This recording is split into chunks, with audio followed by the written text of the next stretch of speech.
నుంచి దేవుడు అని చెప్పే సాక్ష్యం ఏంటంటే, మరి నా వివాహం 14 సంవత్సరాలు.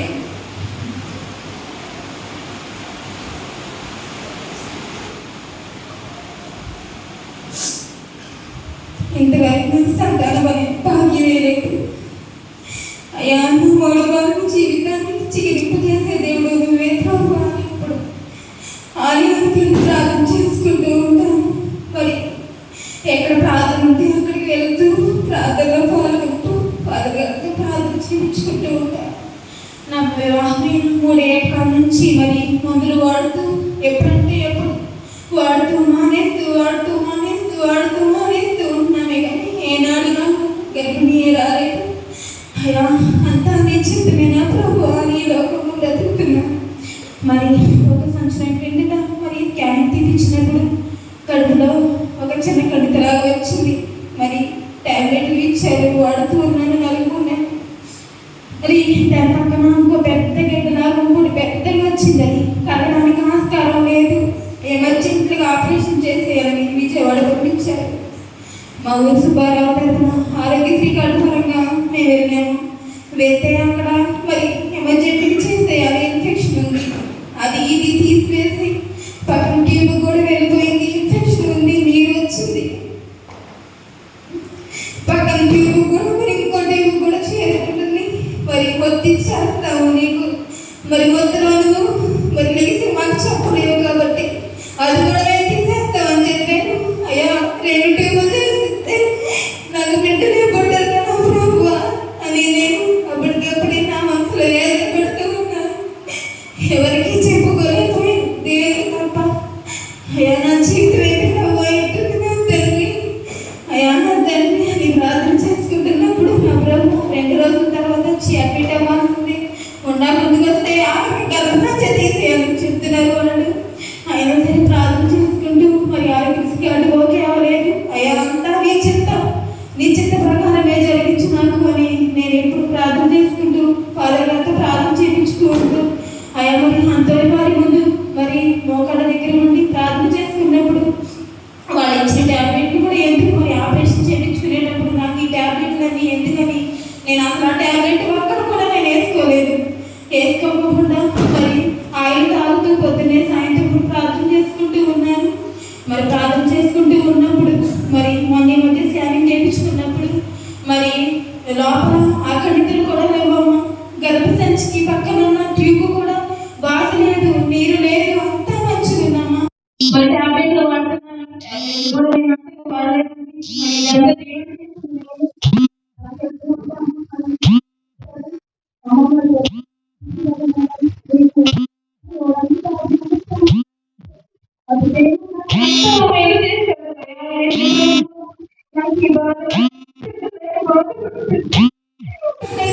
తర్వాత 3 లక్షలు అయితే 7 లక్షలు అయితే అయినా మరి పుట్టారు లేదు, చెప్పలేము. ఎమర్జెన్సీకి వెళ్ళిపోయింది. మరి మీరు 10 వయసు మీద పడుతుంది కాబట్టి మీకు పుట్టట్లేదు. నేను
చేసుకుంటే గొప్ప కార్యాలు చేస్తాడని నేను ఎంతగా నమ్మి ఉన్నాను.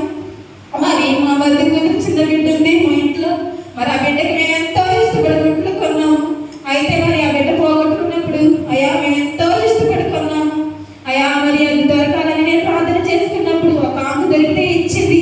అది గొప్ప కార్యం చేసిన దేవునికి వందనములు. మీరు మా కోసం ప్రార్థన చేయాలని, మా కుటుంబం కోసం ప్రార్థన చేయాలని, మరి సంతానం కోసం ఈ ప్రార్థన మాకు కావాలని ఈ చిన్న సాక్ష్యం దేవుని పట్ల ముగిస్తున్నాను. అవకాశం ఇస్తే దేవుడు చేసే కార్యాలు ఇలా ఉంటాయి. కాబట్టి రమేష్ చూస్తున్న ఇద్దరు కూడా కొన్ని చక్కటి విశ్వాసం కలిగిన వాడు. ఈ మంగళవారాలు ఎప్పుడు కూడా ఒకవేళ వర్షం వచ్చినప్పుడు కాల్ చేస్తారు, పదగండి మరి పూజ పూజుకున్నదా అంటే అమ్మ ఉన్నది రండి అన్నప్పుడు వెంటనే వచ్చే మంచి విశ్వాసం. ఎప్పుడు ఒకటే మనం చెప్తూ ఉంటాం, విశ్వాసం కోల్పోదమ్మా. ఆలస్యం చేసిన దేవుడు మాత్రం గొప్ప కార్యం చేస్తాడు.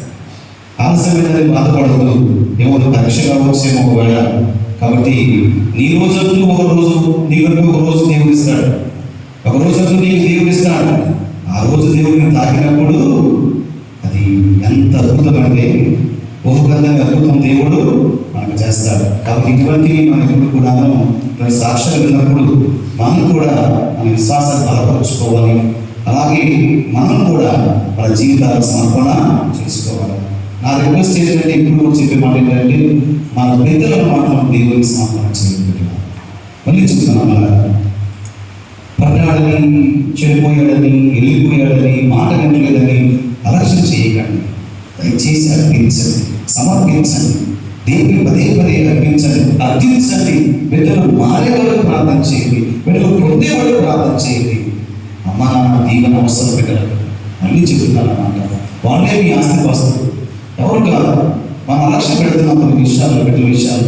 కాబట్టి అది అలక్ష్యం చేయకండి. మళ్ళీ చెప్తున్నాను, ఎందుకంటే రాబోయే తరం దేవునిపై ఆధారపడి జీవించే తరం కావాలి. అలా ఉన్నప్పుడు దేవుని వరకు మనం పాత్రమవుతాం. కాబట్టి అలా మనం ముందుకు సాగుతూ దేవుని ఎందుకు ఫలిస్తూ అలాగే ఆ బిడ్డల జీవితాన్ని మీకు అనుకున్న సంతానం గురించి చూస్తూ ఉన్నాను. కాబట్టి ఆ గొప్ప కార్యం కూడా దేవుడు వాటిని జరిపిస్తాడని గురువు గారు నేను సంఘంగా మేమందరూ కూడా విశ్వాసాన్ని ప్రకటిస్తూ ఉన్నాం, విశ్వాసంతో ప్రార్థన చేస్తున్నాం. Praise the lord, praise the lord, hallelujah, hallelujah.